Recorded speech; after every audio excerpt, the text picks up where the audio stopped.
Seasonal changes आते हैं, बाल गिरना शुरू हो जाते हैं। ख़वातीन के साथ साथ मर्दों में भी ये चीज़ बहुत ज़्यादा देखी जाती है। इसकी बेसिक रीज़न क्या होती है? हेयर फॉल की ना बहुत सारी रीजंस होती हैं। विरासती बाल झड़ या एंड्रोजेनेटिक एलोपेशिया, वो मेल्स में भी होता है, फीमेल्स में भी होता है। मेल्स में आपको पता है वो सेंटर वाला एरिया जो है बाल, वहां से बाल थिन होने लग जाते हैं और थिन होके वो हेयर फॉल हो जाते हैं। और फीमेल्स के अंदर वो जनरलाइज होता है, सेंटर हेयर लाइन से स्टार्ट होता है और फिर वो बाकी बालों को इन्वॉल्व कर लेता है। टीलोजन इफ्लूवियम, ये वो कॉज है, इसमें एक्यूट भी है और क्रॉनिक भी, जिसमें जैसे आयरन डेफिशिएंसी है, विटामिन डी डेफिशिएंसी है, मेल न्यूट्रिशन है, क्रैश डाइट प्लान्स किए, उसके बाद हेयर फॉल हो गए, प्रेगनेंसी रिलेटेड, डिलीवरी के बाद उसको पोस्टमार्टम में जो आता है वो टीलोजन इफ्लूवियम। फिर उसके अलावा कुछ बीमारियां जैसे थायराइड डिसऑर्डर्स के साथ, डायबिटीज के साथ। अस्सलाम वालेकुम, welcome to health matter podcast with Hafsa Khalid.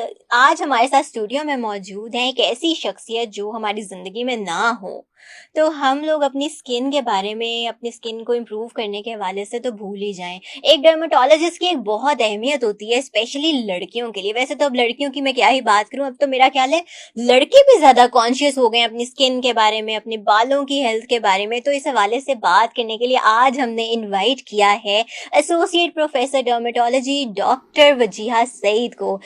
अस्सलाम वालेकुम डॉक्टर वजीहा, कैसी हैं आप? वालेकुम अस्सलाम, thank you thank you for so having me. Much for giving your time to us. ये हमारे लिए बहुत एक एजाज़ की बात है, बिकॉज स्किन आपको पता है कि हमारे लिए कितना एक सेंसिटिव इशू बन जाता है, सब लोगों के लिए। लड़कियों के लिए तो रहता ही रहता है, पर उसी तरह अब आजकल तो मुझे लगता है मर्दों के लिए भी बहुत सेंसिटिव इशू बन गया है।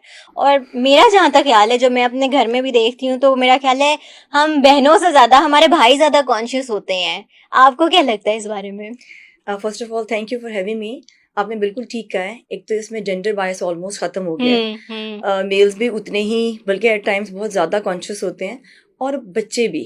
और यस। एज के साथ साथ वो लोग जो पहले एक्सेप्ट कर लेते हैं कि now we are 60-70 years of age, तो वो भी अब चाह रहे होते हैं कि मजीद अपनी उस एजिंग को रोक सकें या रिवर्स कर सकें। राइट। अच्छा, वैसे खवातीन में भी बाल गिरने का मसला बहुत कॉमन होता है, और जैसे ही ये सीजनल चेंजेस आते हैं बाल गिरना शुरू हो जाते हैं।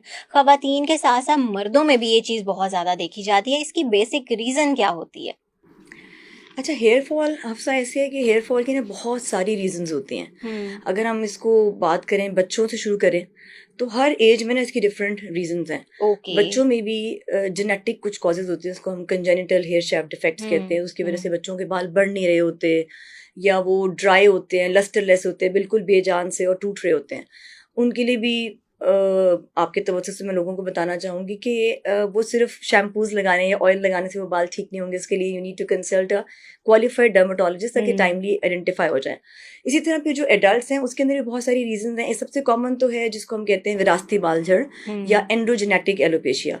वो मेल्स में भी होता है, फीमेल्स में भी होता है। मेल्स में आपको पता है वो सेंटर वाला एरिया जो है बाल, वहां से बाल थिन होने लग जाते हैं और थिन होके वो हेयर फॉल हो जाते हैं। और फीमेल्स के अंदर वो जनरलाइज होता है, सेंटर हेयर लाइन से स्टार्ट होता है और फिर वो बाकी बालों को इन्वॉल्व कर लेता है। तो ये तो जेनेटिक है, जिसको हम कहते हैं विरासती बाल झड़। ये ऑनगोइंग प्रोसेस है।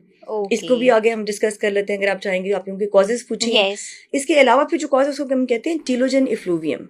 ये वो कॉज है, इसमें एक्यूट भी है और क्रॉनिक भी, जिसमें जैसे आयरन डेफिशिएंसी है, विटामिन डी डेफिशिएंसी है, मेल न्यूट्रिशन है, क्रैश डाइट प्लान्स किए, उसके बाद हेयर फॉल हो गए, प्रेगनेंसी रिलेटेड, डिलीवरी के बाद उसको पोस्टमार्टम में जो आता है वो टीलोजन इफ्लूवियम। फिर उसके अलावा कुछ बीमारियां जैसे थायराइड डिसऑर्डर्स के साथ, डायबिटीज के साथ, कोविड, डेंगू, टाइफॉइड, मलेरिया, इन बीमारियों के बाद फिर उसके अलावा बहुत सारी हकीम मेडिकेशन और होम्योपैथिक ट्रीटमेंट्स ऐसे हैं जिसके बाद हेयर फॉल हो रहा होता है। तो there is a long list of causes जो हमने पूछनी होती हैं, जिसके बाद हमें पता चलता है कि अच्छा ये कौन सी टाइप का हेयर फॉल है।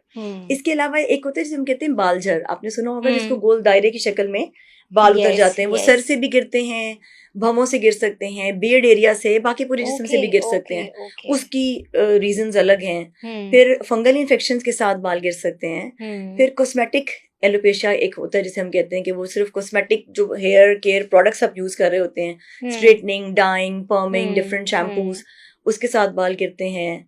फिर इसके अलावा साइकोलॉजिकल एलोपेशिया होता है, उसको ट्राइकोटिलोमीनिया कहते हैं अपनी टर्म्स में, कि लोग एंजाइटी में, डिप्रेशन में खुद से अपने बाल को पिक करते जा रहे होते हैं। तो बहुत सारी रीजंस होती हैं, मेडिसिन होती हैं, कुछ ऐसी ड्रग्स हैं, एलोपैथिक ड्रग्स भी ऐसी हैं जिनके साइड इफेक्ट के तौर पे बाल गिरते हैं। तो देयर आर डिफरेंट रीजंस, बहुत सारी रीजंस होती हैं। राइट।